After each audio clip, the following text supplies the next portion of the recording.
What is up, everybody, and welcome back to an episode of Ford Hour. So we are here today at Vintage Air in San Antonio, Texas, and we got Rick.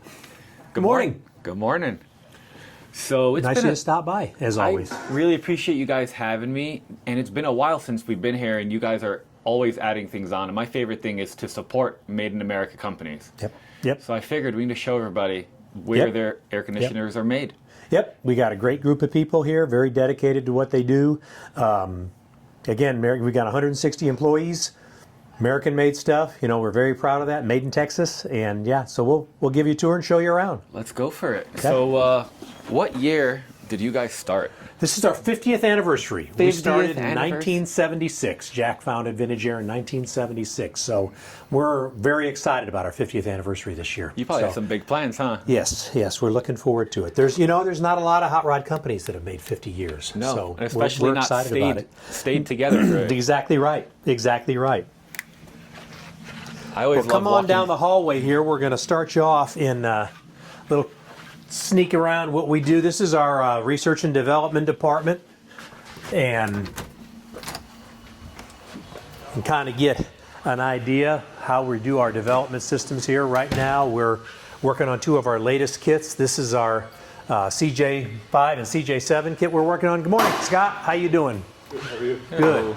And we're just getting into Jeeps now. As you probably, if you were at SEMA, you probably saw, we debuted our Wagoneer kit at SEMA, and also debuted our YJ Jeep kit. So next phase in the Jeep kits is the CJ5, CJ7, and Scott's working hard on kit development for that and everything. We're pretty close. We're going to be releasing that here in a few weeks. I remember the last time I was here, you guys were just starting to work on the dense side stuff. And now, not only do you have dense side, you have the dense side and the bullnose stuff. Yep, we're up to 91. Up to 91, really? Yep. Wow. So, and looking at it going more. I mean, as you know, you're one of the drivers in it. The Ford trucks have really exploded in the last few years. Yeah, it helps when companies are there to support it, because you always had custom stuff that you can make it work, but the SureFit kits, it's in the name. It surely fits. Yep. Yeah, and you've used several of them, so yeah, you've had good experience with them and everything. And yeah, we try to make with our kits. We try to make our systems like Solomon. It's a bolt-in system, and it's a heat-cool defrost system. You've got the same type of functionality that you would with an OEM unit. Also, we're kind of working on S10s here. That's something on our development schedule as well. We're working on the S10s, and not a lot of room behind the dash on those. That's a pretty tight little truck. But, so we're doing our initial development on that too. We're going to be releasing the Mustang, the 71, 73 Mustang here very shortly. That's just one of our newest ones as well. Just kind of finishing that off a little bit. And up on the list, you'll see there a remnant of one of our newest kits as well, the foray into the Japanese market, the 240, 260, 280Zs. And I bet those guys are so happy that they're finally getting some love. Yeah, that kit's starting to gain some traction. We're starting to see some increases in popularity there. Man, the passion in that market. I didn't know a lot about those cars, and just getting to know some guys and everything, and talking to Stacy David at Stacy's doing a 240Z. No kidding. Yeah. I feel like it is the Japanese muscle car. It is. 100%. Japanese sports car, muscle car, and those guys have the same passion that we do for our cars and trucks and everything, and they do the same type of modifications and the same type of things.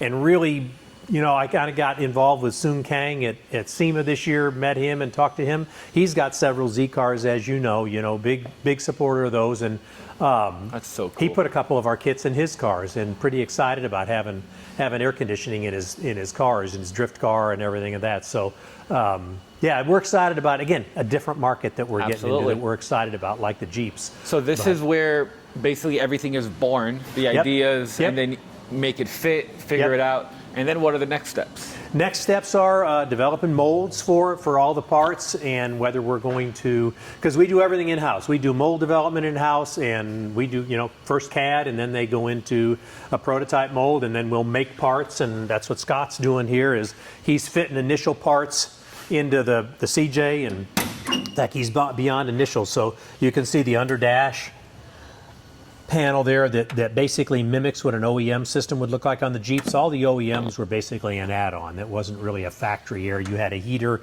and then you had an OEM, basically a dealer added air for these. And it was kind of an under-dash system that didn't have super great performance.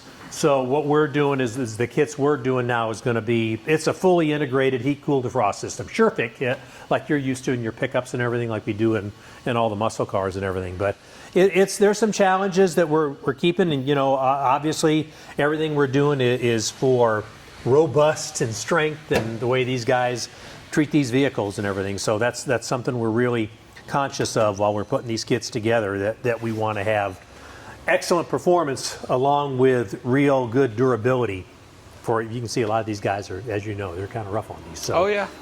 So yeah, we're excited about that, and again, something new, something completely new. I'll walk you around and show you again. This is our pretty much our development area. Guys upstairs on computers do a whole lot of it as well. A lot of CAD. Everything's done by CAD now. I got my safety glasses on, so that means that we are about to head into the factory. Yes, we're going to do that, and we'll do that. We're going to start. I'm going to take you back to the plastics department first, because that's where basically everything starts out with our plastic parts. And now we're here. This isn't real exciting. This is our receiving area, just kind of inventory and receiving, where raw materials and parts come in and get ready to get put together. Lots of trailer loads. Lots of trailer loads. No shortage.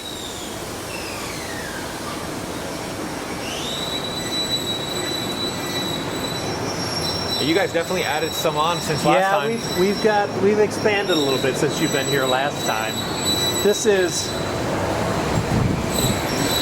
kind of where everything starts with us, is in our plastics department. And we've got 2 thermoforming machines, and again, that's where parts start with a mold and become a reality. So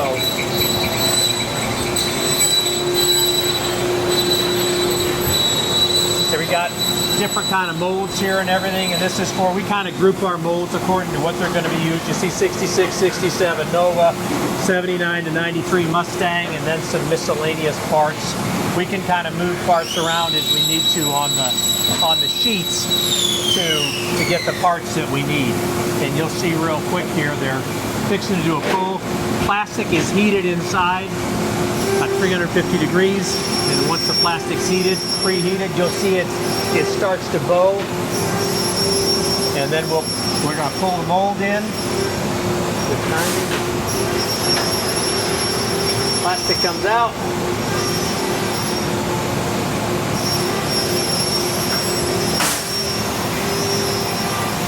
Oh, that's so cool. A little bit of help on some of the tight areas there.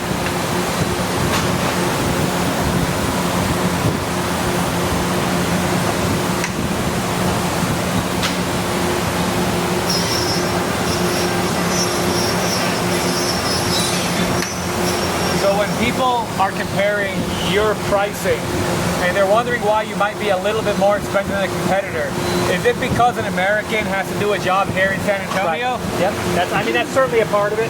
And we always say, we're more concerned with value than overall pricing, as you know. And anytime we talk about something, we tell people, take a look at what you're getting for your money. We put a lot of time and effort into the little detail parts. When you do your installations, you always talk about that. It's the little detail parts that make a difference. Glove boxes and parts, things like that make a difference for when you're doing the installation. Once they get pulled off of here, you see the next step is we're going to separate the actual part from the mold itself, or from the sheet itself, into an initial part. Morning, Amador. And then leftover plastic will get recycled. So all this plastic gets recycled. Melt it back and do it again. Exactly. Now, we don't use a regrind. This will go back and get used for other things. We use the virgin plastic, first time use, but none of this goes to waste. That's a good thing. It all gets sent back to the plastic manufacturer. They grind it all up and put it in. Some parts, if you're doing a trash can or something like that, that mix isn't quite as good as. Yeah. picky about it as we are and everything. So we're real picky about our parts. You can see kind of as he pulls it off the plastic thermoform machine, we'll separate it into smaller parts for them to work with. A lot of manual labor, as you see.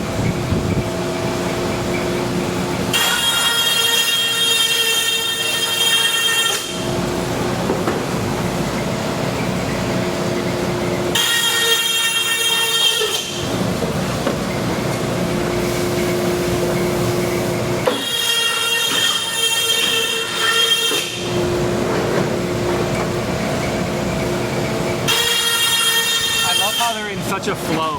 Yeah. These guys are good. Yeah. There's a lot that, next sheet goes on. We can do, when we need to, we can do 100 sheets a day. Oh, wow. And that's both of these machines do the same thing. Yep. Yep. So you got redundancy and you've got extra capacity if you need it. So it's kind of a little bit of both. So after it heads out of this area, what's the next step? The next step in the is the first set of processing. You've got the basic mold part, you pull the actual part off the mold, and you see there's always going to be some slag on the part and all of that. So all that has to be removed, and that's the first step. And then from there, you're going to see whether, parts get drilled, they get trimmed, they get foam added to them, that makes them the next step along the way. So this is the second set of our plastic processing area. We're going to move over here. Some of the fixtures we have for drilling and good morning. Bong. Let's sneak over here. Once the parts come across, then we'll do bandsaw trimming on them.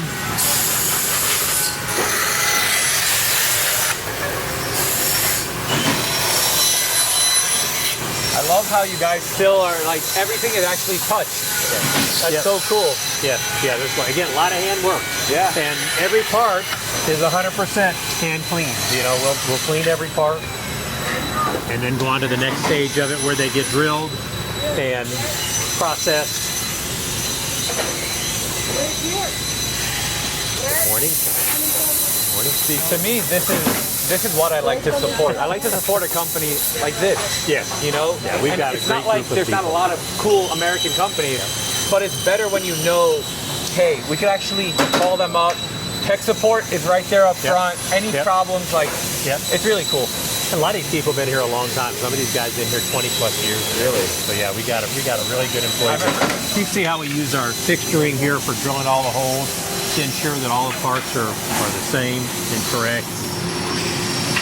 Morning, Michael. Morning, Bob. How you doing? Happy Friday, buddy. Hey, come on, everyone. How do you remember all the employees' names? They're family. They're family. I love that. Yeah, we've got a great group here. This is one of the greatest things about our industry. You've gone to other places too, that we have a great group here, and we look forward to being with each other every day. We have a good time. A lot of us spend as much time here as we do with our family. So I remember you told me last time that you had some second and even third generation employees. Yeah. That's pretty cool. Yeah, it is. That's when you know you're doing something right. Exactly. When it's like, hey, kids, join the family business. Exactly. Morning, JR. Good morning, sir. How are you? Good. So this is basically once we've got the parts, and these are some of our new Gen 4 parts. So this has already been, it started with that plastic part. Now it's been cleaned, it's been cut, it's been drilled, had rib nuts put in it for the controls, servo motors, stepper motors. So that's one part of this initial process. They're routing out the holes. And then once we get that, then we'll move on to the next part, which is our actual production of it. And this is plastic assembly here. This is where we assemble all our accessory kits for our system. So, everything that makes it individual, whether it's an underdash louver and all of that and everything, which specifies it to a kit. So those become sealed up kits like this? Yep. You see for your SureFit kits and everything. Nice. 81 to 87 Chevy pickup. Here's the accessory kit for it. So everything is kitted up here before it goes to the evaporator assembly area. Bronco. Yeah, there's your Bronco kit. There you go. Good morning, Christina. Good morning, David. And now, once we do that initial plastic processing, then the parts will come up here. This is our assembly area. We have our assembly lines. We've got our Gen 5 Magnum assembly line on the right and the Universal assembly line on the on the left for under-dash units for Gen 5, Mini, Compact, Super, things like that. So this is our assembly lines here. Robert works in our early production area. He does everything from coils to louvers to all the accessories and everything as well as in this area. So it's kind of an accessory area. Good morning, Rebecca. This is our Magnum. Smile for the camera. Good morning, Irma. Good morning. Today is Red Day. I love it. It's almost Valentine's. Just see? I love it. So this is if I would have known, I would have worn a red shirt. Yeah, I should have told you. Yeah. That's my fault. I should have told you. But this is where we assemble our Magnums, and you see the coils come in, and Rebecca's putting an expansion valve on the coil, and then we'll move on down the line. And one of the things we're very proud of our Magnums that we're doing now is that these are OEM quality cases that we're using. This is all Vintage Air design. All of this CAD was done in-house. All of this design was done in-house, and then we have a local manufacturer here in San Antonio, Injection Molder, that does the cases for us. And when people say OE, you actually mean it because you really make it for OEs direct too. Yes, yeah, we did the Ford GT, both Ford GTs. Yeah, we do some other ones too. So yeah, we do OEM work as well a little bit. That's so cool. But the cool thing about these cases, you see, I mean, they have all the features molded into them. You're not having to drill them. You're not having to do anything. All the towers are there for your mounting your stepper motors and everything. Everything's right here. Plate and fin AC coil, block expansion valve. Again, OEM quality block expansion valve, heater coil. And another thing we're real proud of on these is a lot of the other ones you see have a foam seal on the door. This is an OEM quality door. It has a rubber seal that's molded right onto the blend doors. So again, OEM quality with that. And as you see, as they walk right down the assembly line, assembly is done, and the last step of all of them is they'll go through a test. So 100% tests on every system, every unit. So let's say somebody opens the box and for some reason something's wrong. It's probably a shipping problem, and then probably a shipping problem. Send it back over, fix it, send it back. Yep, because all our people rotate. Good morning, Lola. Good morning. All our people rotate. Everybody knows everybody's job, so we keep moving along. Lola makes sure nothing escapes here without it working 100%. And then lastly, the unit is bagged, and each one as it goes down the line, we build all our systems to order. Nothing's coming off the shelf. It's built to order. So you see this is a 70 to 81 Firebird with AC. A little different on a couple things. Once it goes into the bucket here, then it'll get matched up with those kits that we talked about earlier, those accessory kits. Any idea how many SKUs you guys have? Oh gosh, a couple thousand. Wow. Just in units. Because there's a lot of differences between them. I mean, just in the Firebird, you probably have 4 different variations. Yeah, exactly. You got a with air, without air, and then you've got one with an upgrade control panel and things like that. So yeah, they start to multiply pretty quick. Well, you can see just some of the accessory kits and the different parts for them and everything. So, and then once all this, good morning, Stephanie. Good morning. Everything goes down the line, and our wiring kits and harnesses, and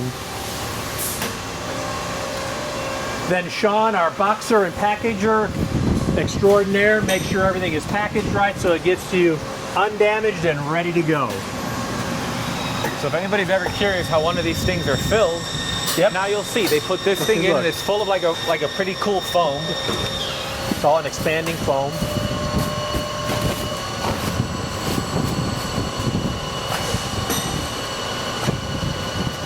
And you can see it literally just shapes right around it. I always thought it was pretty cool.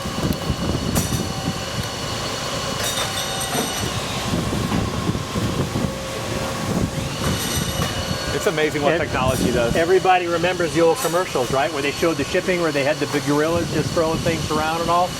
That's really not different what happens a lot of times. So unfortunately, we try to design our packaging with that in mind So everything we do to make sure that those parts get to you in as good a shape as they possibly can. That is a nice, I like the flow. Yeah, and then everything flows pretty much from raw material to, and then out here to shipping, where things are assembled and shipping, where it's matched up. it's like a well-oiled machine. A well-oiled machine. And then our other assembly line will go this way. You saw the Magnum, and then our other assembly line is from some of the other universal systems.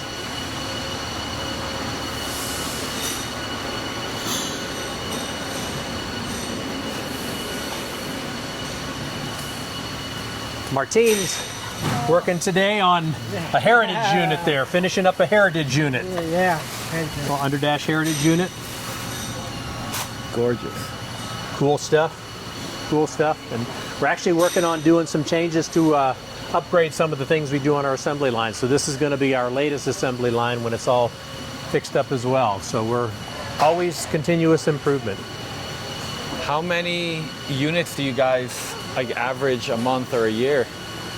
You know, it all depends on orders and everything, but you know, you're going to average in the 75 a day range, right in that range for everything. And you know, again, because we do so many different things, this is the system. If you've seen the Mahindra rock saws, this is a system we make for that is a bolt-in for those Mahindra rock saw vehicles. Really? Yeah, That's so cool.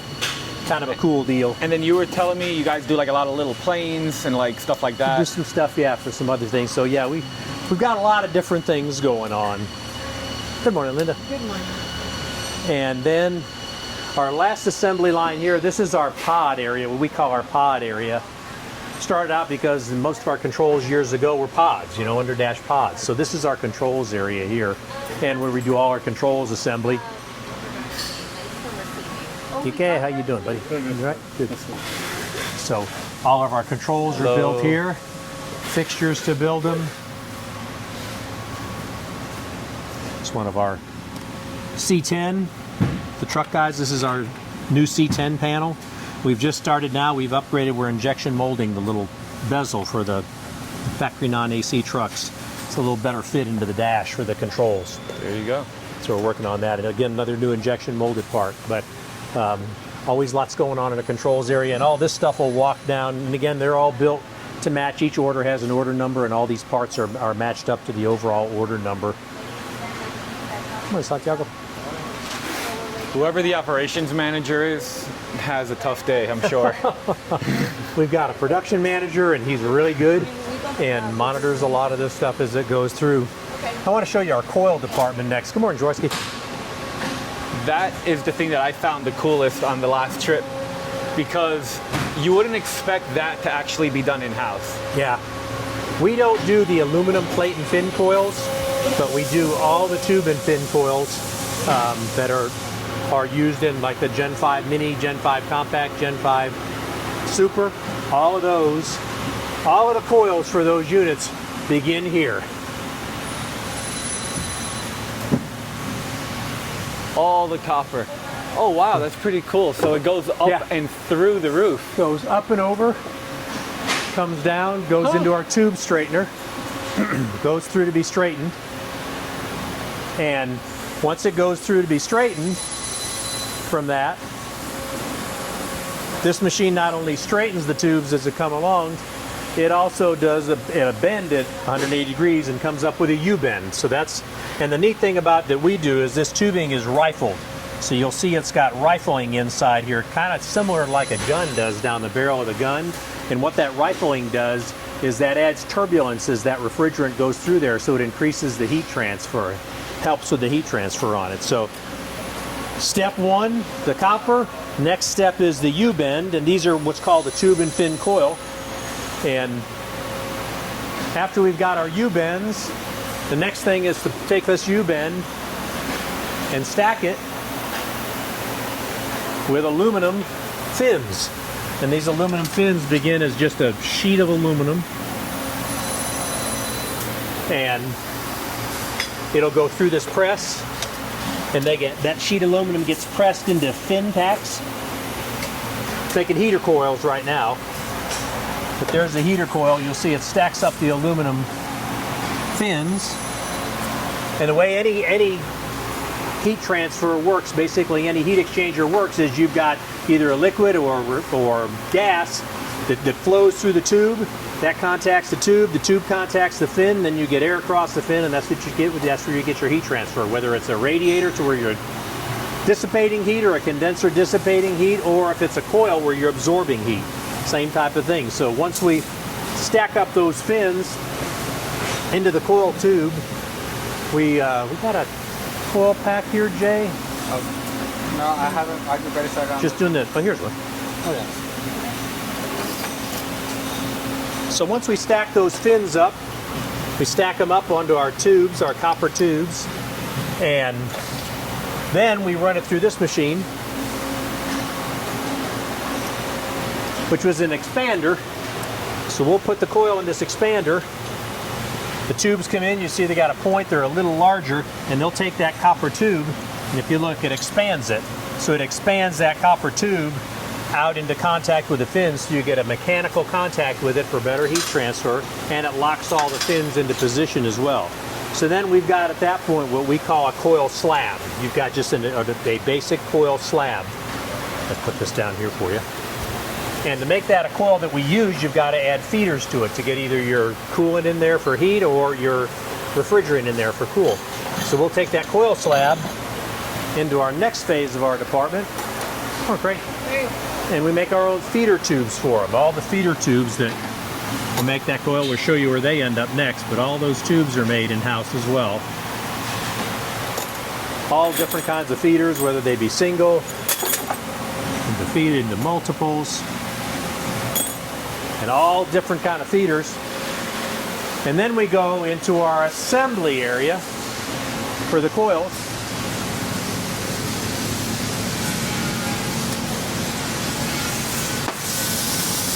Now we'll take that coil slab and we're going to turn it into a usable coil. And you know, as refrigerant or coolant comes into that coil, it needs to make a path through that coil. So that's what we're doing. We're going to add these U-bends and make a path for that refrigerant and that heat and add that coolant to make a path through the coil. And they have a sample they work off of in a drawing. So they put all those U-bends on, the spaghetti ends, macaroni ends here that we have. And these macaroni ends go onto the coil, and every one of the coils is done by hand. Every one of them is 100% done by hand. Again, high skill position with all our coil brazers here.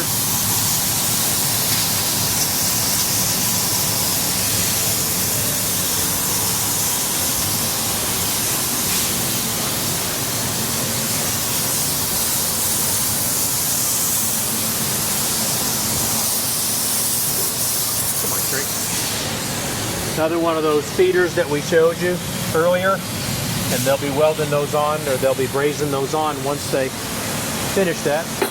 Goes down the line, all of this is brazed in. Here's one that's got all the return bends brazed in, just waiting for the feeder tubes to be put on it. And here's a completed Gen 5 mini coil. It's got our feeder tubes on it. You can see how they feed in. Refrigerant comes in here, comes in through the front, goes through the coil, comes out. This is your heat. This is a completed coil. Got your block for the expansion valve, plug.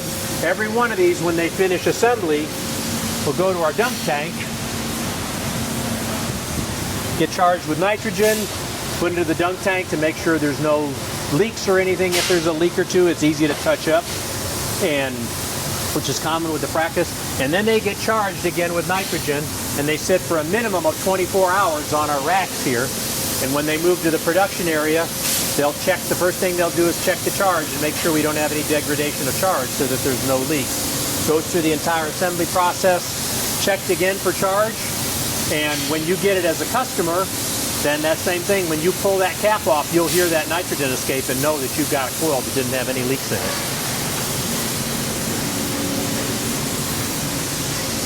once again, we're real proud of the fact that we do all of this in-house, that all of this is done by our own craftsmen here and everything. So, I mean, I would definitely be proud too. This is amazing.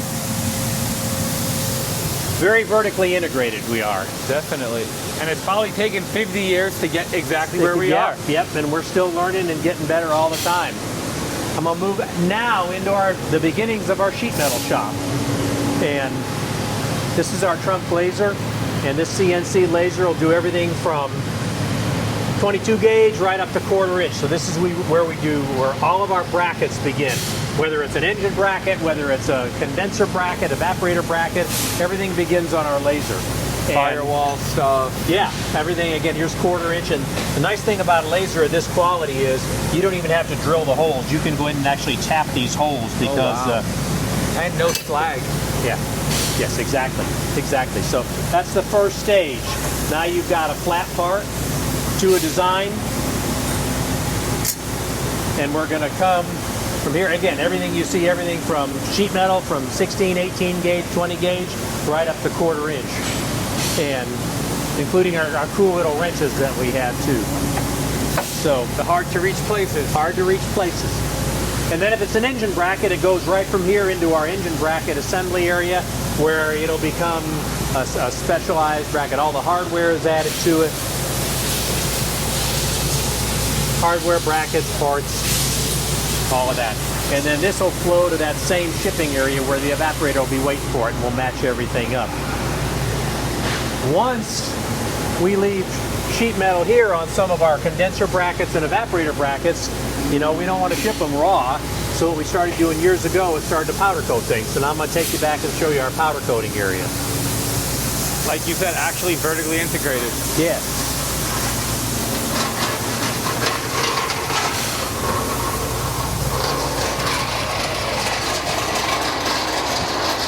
You picked a nice day to stop by today. The weather's just beautiful. It is gorgeous.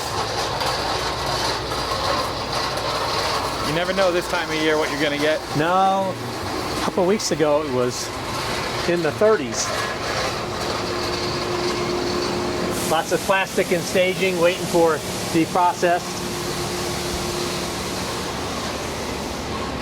So this is the second part of our sheet metal shop. Secondary area. Secondary operation area. This is where those flat parts take on the next stage of what they've got to do for processing, second operation. Whether it be bending, any kind of drilling, any type of welding on nuts or things like that. We've got a couple CNC benders. And the cool thing about these benders is this walks you right through the entire process of bending a bracket, one at a time. That is really cool. Program in the bracket, it sees what the bracket is, it goes through it all and walks them right through 1, 2, 3, 4, one bend at a time. It'll check everything, make sure it's all right, and go right on down. These machines have allowed us to make much more complex brackets and maintain the quality of them.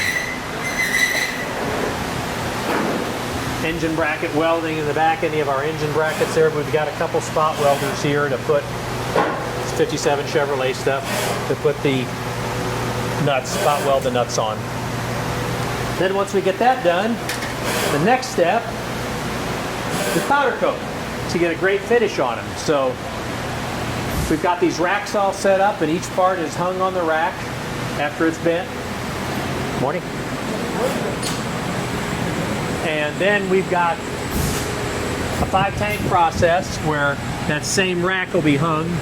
And it's just basically a detergent that goes through to take any kind of greases or oils off the plastic or off the metal. Then you've got a rinse, and then a little bit of an etching so that the powder coat will stick real good. Into the oven to be preheated. Once we preheat it, morning. Once we preheat it, then we apply the powder.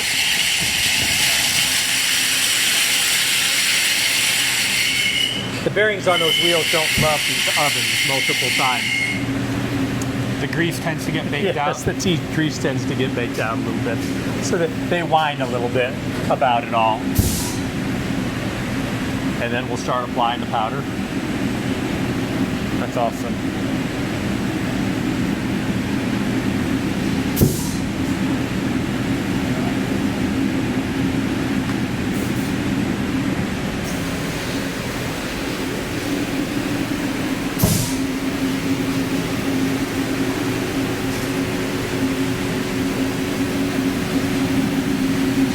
That's so cool. Once he powder coats it, then into the oven to bake on the powder coating.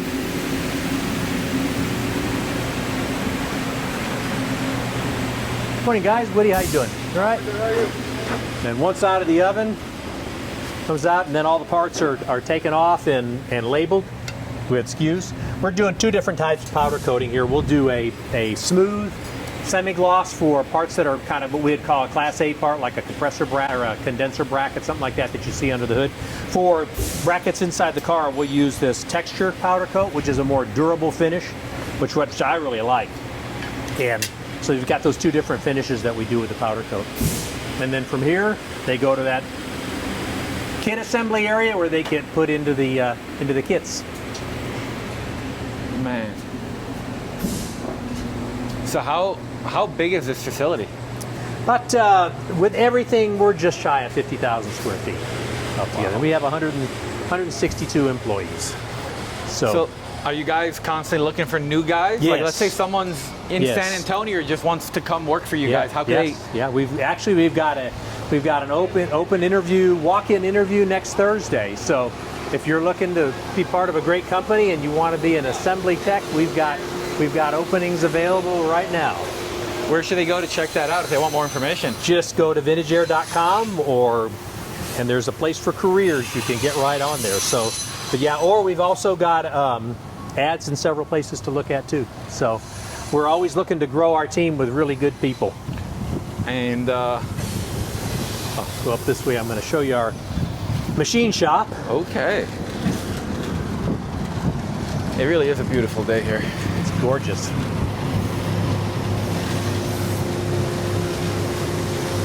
Like we were talking earlier, how vertically integrated we are. This is our machine shop area.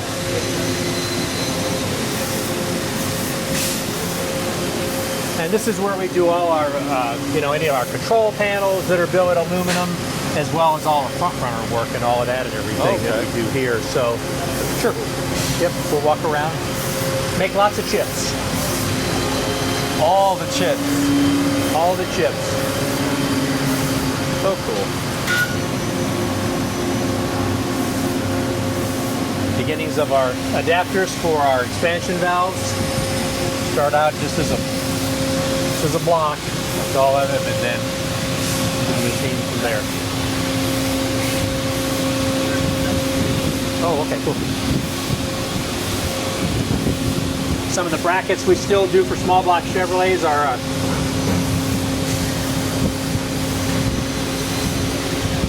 this is our cast front runner. Again, made in the USA, cast in the USA, and then we get in the raw castings and we do all the machinings on that. That's for LT and LS.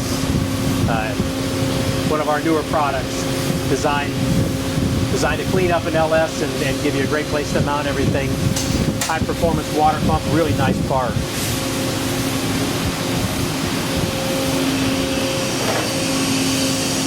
Here's our raw casting for that. And again, all cast in the US.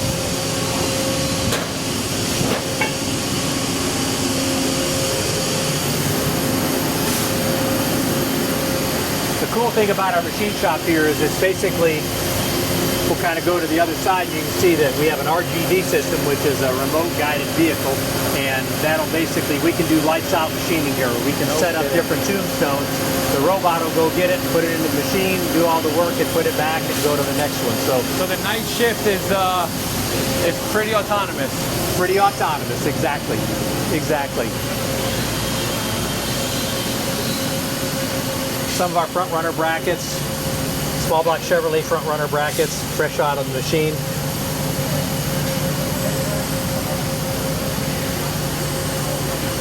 And this is how our Ford front runners start.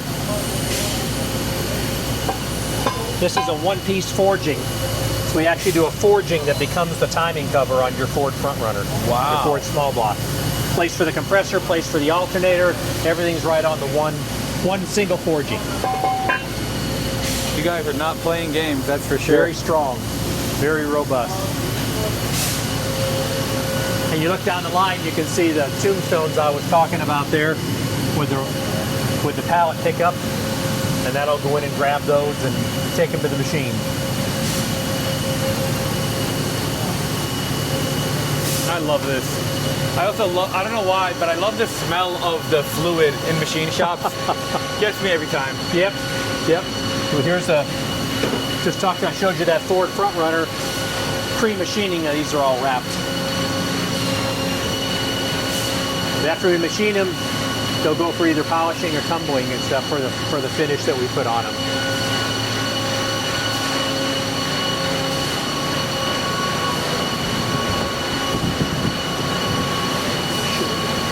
This is our lathe. Do obviously all our round parts. You can see some of the parts we machine are just parts that are so common, so familiar to most of our customers. One of our control panels in its early stages that hadn't been plated yet or anodized yet or buffed. Come on, Rob. And Jonathan has taken, after the first stop here, this is one of our upgrade louver balls. And we'll take this and go to here. It's our Penta louver. It's amazing how many processes it really takes. It does. And the key to any of these processes is the right people doing it, like anybody else. You know, you're only as good as your people. Your people are your biggest asset we have here are the people that really care about what they do and are really excited about what they do. This is our tubing department, and if you've ever installed a SureFit kit, you know you a lot of times get some bent hard lines that go from your condenser, give you a little more OEM look with your system installation. So this is a line of samples we have for that. Every one of those tubes starts out as a roll of aluminum here, and our aluminum goes into our tube straightener. From there it straightens that out and cuts it to whatever length we need for a particular, we'll program in a particular part, cuts it to length. And then once we cut it to length, we'll put ends on, we'll end form it for either a male or female O-ring. And then we've got actually 4 of these. 2 are in the other room. We've got 4 Eaton Lennon benders, CNC benders, that end up, we'll take that roll, and here we've got the different O-ring ends. You got a male and a female. And with the O-ring seat,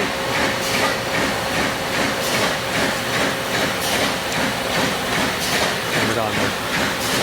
How's it going, Jesse? Doing okay? Going all right.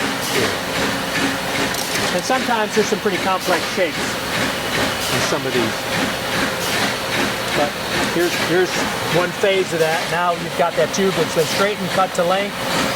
Got the male and female on it, and then it'll be bent. Every time they bend, the first article they compare to the sample to make sure everything's right going in.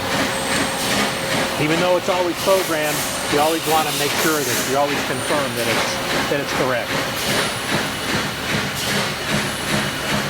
That's our stacker going if you want to catch a little picture of that.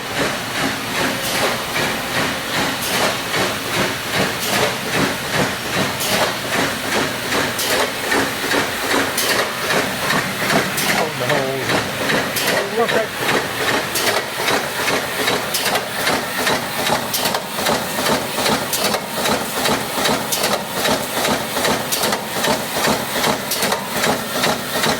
So cool.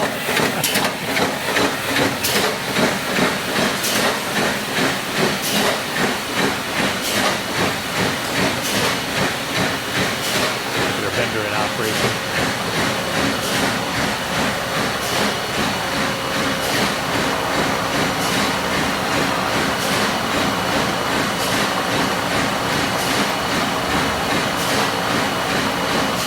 It's cool that it's 3-dimensional. It turns it up and wow. Yep. That's really neat. Good stuff.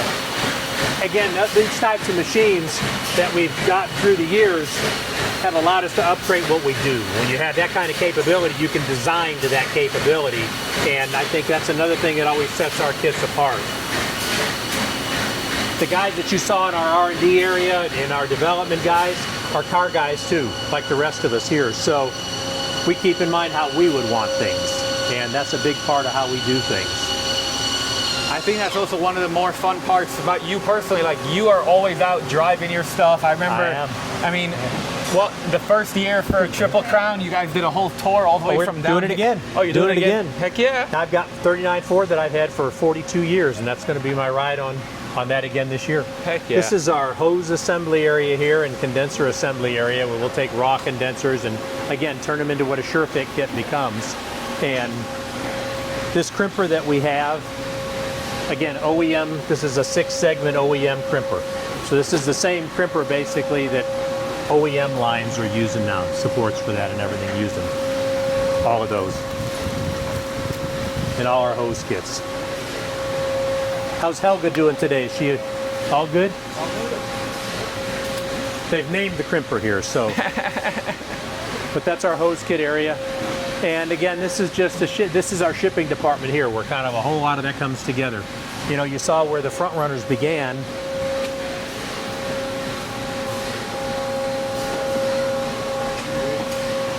This is where the front runners go from brackets and stacks of parts into complete front runners. And just again, some of the brackets you saw, these are some of our dryer brackets that are sheet metal. That's the smooth powder coating and everything that we do on them. Doing okay, James? Yes, sir. All good? Good morning. Here, got to show you one of our Fords that we're real proud of as well, the front runner. Right behind you.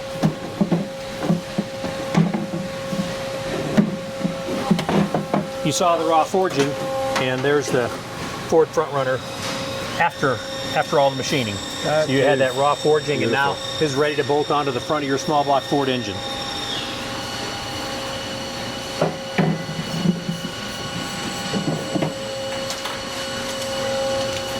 I really appreciate you taking the time to show this all to us. I'm sure there's going to be a bunch of people dropping some comments below because they're curious about all kinds of stuff. Sure, we welcome that all the time. No, we're very proud of our facility here, proud of what we do, and always enjoy sharing it. And again, you can tell our people enjoy it too. We have our open house coming up here in the next first Saturday of May. Every year we do an open house, and we usually get a couple 300 cars, local people from around the area, customers and everything. But more importantly for us, that open house gives our employees a chance to bring their families out here, show them what they do, show them where they work, show them what processes they do, and it gives them a great opportunity to see where some of these systems end up. Guys bring out their cars, their trucks and everything, and what leaves here in a box, they get to see in somebody's pride and joy out there, which is the best part of the open house for us. And if for some reason someone doesn't know where they should go to find a system, VintageAir.com. You could easily type in your year, make, model, all the goodies. Year, make, model, go for that. We've got, as you saw earlier, guys on the phone that are happy to answer any questions all the time. So yeah, we're always happy to talk hot rods and muscle cars and Jeeps and several other things. We're even now venturing into some of the European stuff. We're doing some things. We've started for BMWs. We've got a division called AC Solutions, and that's basically firewall forward kits for BMWs, and now we've just released a kit for the Porsche 911 as well, if you had a factory air car. New condenser, new compressor, new bracket, updated hoses with O-rings rather than the old R12 stuff. So I'm sure those guys are like, yes, it's about time. Big improvements. Big improvements is those as well. And then here's the whole tech call center. Yeah, this is our sales and tech center here.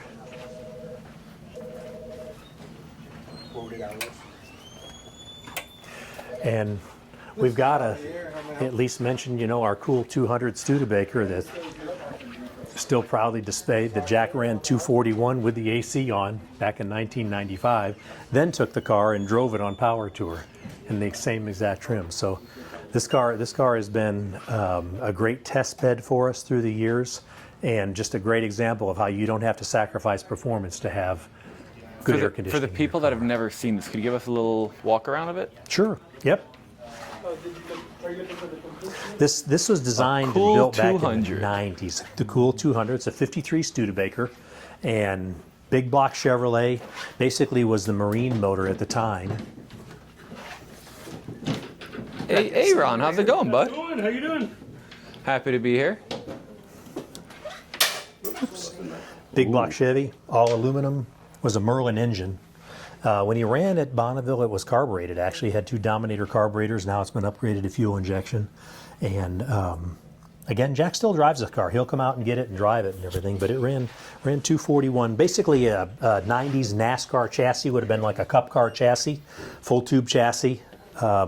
Lots of aerodynamics. The Studebaker body, the 53 Studebaker body, was pretty darn aerodynamic as it was, and that was one of the reasons Jack selected it, besides the fact that it's a cool looking car. It looks so gorgeous. But then, it looks like a Batmobile. Yeah.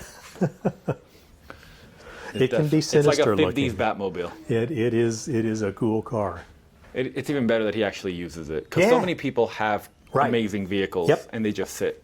Yeah, and you see it's got a garage door right here, and that garage door gets used. The car gets used, so he still enjoyed it. Actually, a couple of years ago, he took it up to several times up to Circuit of the Americas and ran it at Circuit of the Americas. It changed some of the brakes and stuff. Well, there's kind of a cool cutaway drawing of the car, so you can get a little better That is idea of actually really cool. kind of the construction of it. That's so rad. So this was a NASCAR chassis, Yes, and then they basically a basically NASCAR put the chassis. body around Yep, it. Yep. I love that. Yep. And this is just one of our little displays here. This is our new Gen 2 Mini in here, Gen 5 Mini, and just how you'd package it in a 32, how tightly it packages in a 32 and everything. So great kind of a illustration of how to do things. Well, I think that might be all she wrote. That's all she So wrote. But if man, you guys... sure appreciate you coming by and appreciate everybody sharing some time with us and being interested enough to see what we're doing here. Again, we're real proud of what we do, and thanks for taking some time. I appreciate you guys. If you guys have any questions, drop them down below. If you're not subscribed, subscribe, like, and Rick, thank you so much. Thanks, Solomon. We will see you guys in the next one.